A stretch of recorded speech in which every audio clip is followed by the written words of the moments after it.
कभी कभी ज़िंदगी में एक दिन ऐसा आता है जो पूरी सोच को बदल कर रख देता है।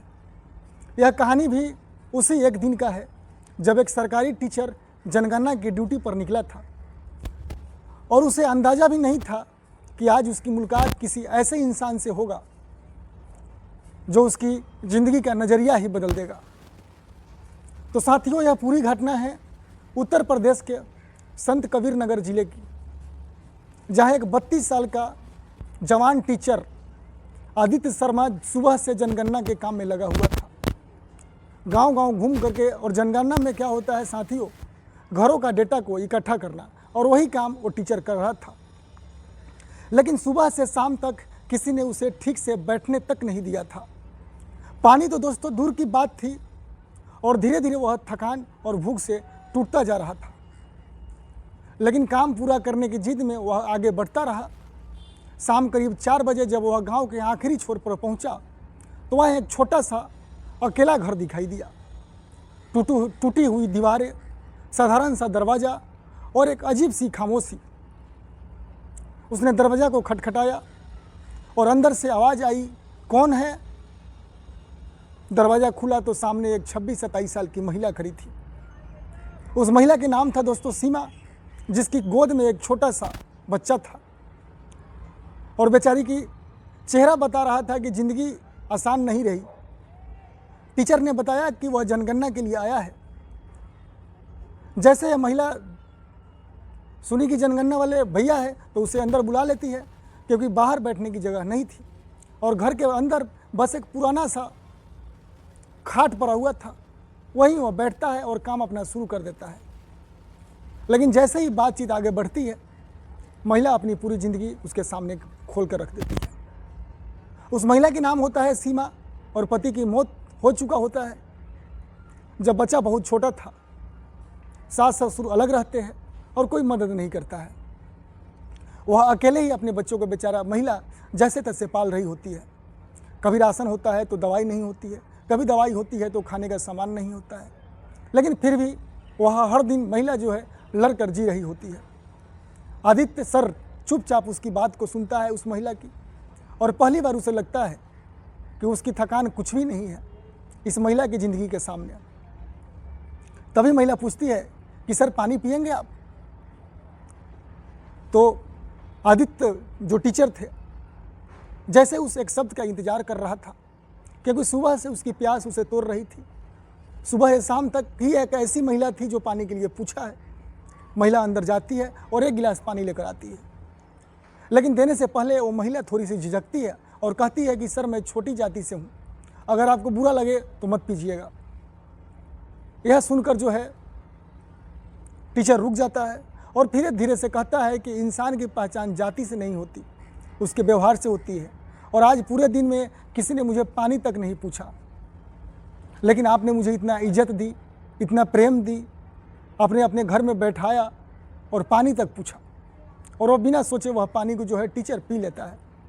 वह पानी उसे सिर्फ पानी नहीं लगता, बल्कि एक ऐसा सुकून लगता जैसा लगता है। इसके बाद महिला चूल्हे पर चाय भी बनाती है। घर में उस महिला के दूध भी नहीं होता है, तो बेचारी को लाल चाय, जिसको काली चाय बोलते हैं, काली चाय बनाती है। लेकिन वही चाय उसे किसी अमृत जैसे लगती है। दोस्तों, किसी भी चीज़ को प्रेम से एक्सेप्ट करना अमृत ही लगती है। फिर वो महिला ऑमलेट बनाती है अंडे की, और वो मास्टर साहब को दे देते हैं, जिसका नाम आदित्य होता है। वह वहीं खा लेता है और उसे लगता है कि ज़िंदगी में सादगी का स्वाद पहली बार समझ में आया। उस दिन के बाद वह वहाँ से चला जाता है, लेकिन उसका मन वहीं रह जाता है। वह बार बार उसी घर, उसी बच्चे और उसी महिला के बारे में सोचता रहता है। कुछ दिनों बाद वह अपने पैसे से घर के लिए ज़रूरी सामान लेकर आता है, जैसे राशन, गैस सिलेंडर, कपड़े और बच्चे के लिए खिलौने। जब वह वापस दोबारा उस महिला के घर आता है तो महिला उस टीचर को देखकर हैरान रह जाती है, क्योंकि उसने कभी इतना सामान एक साथ देखा ही नहीं होता। बच्चा खिलौने पाकर खुश हो जाता है और महिला की आंखों में जो है आंसू आ जाते हैं। वह कहती है कि सर आपने इतना क्यों किया? आदित्य सर बस इतना कहता है कि यह एहसान नहीं है, यह इंसानियत है। इसके बाद दोनों के बीच बातचीत बढ़ती है और धीरे धीरे एक ऐसा रिश्ता बनता है जो ना दोस्ती जैसा है न कुछ और, लेकिन दोनों के लिए एक सुकून सा पल बन जाता है। फिर एक दिन वह उसने घूमने की बात बताता है, पहाड़ों की, बर्फ़ की और ठंडी जगह की। महिला पहली बार बर्फ़ का नाम सुनती है और उसके अंदर एक सपना जाग उठता है और वो ऐसा सपना उस बर्फ़ को जो है देखने के लिए बेचैन हो जाती है, क्योंकि किसी पत्नी के सर से पति का छत्रछाया उठ जाता है। फिर दोनों बिना किसी को बताए मनाली की यात्रा पर निकल जाते हैं।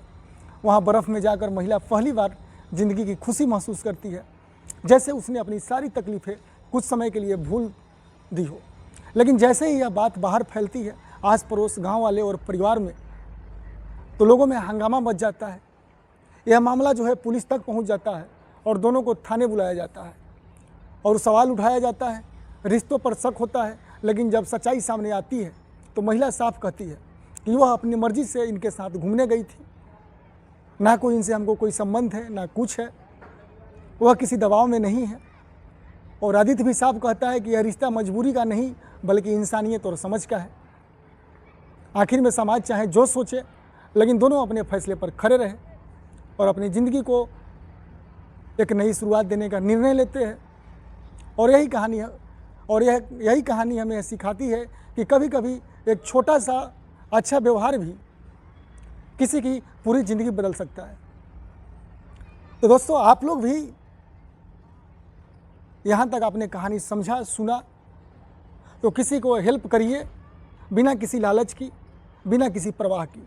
जैसे एक टीचर ने जनगणना करते हुए भी एक महिला के साथ इतना सपोर्ट किया, उस महिला के साथ इतना भरोसा दिलाया बिना किसी लालच के। तो दोस्तों, दुनिया में बहुत कम ही लोग ऐसे हैं जो बिना किसी लालच के किसी दूसरे लोगों के साथ इंसानियत को बरकरार रखते हैं।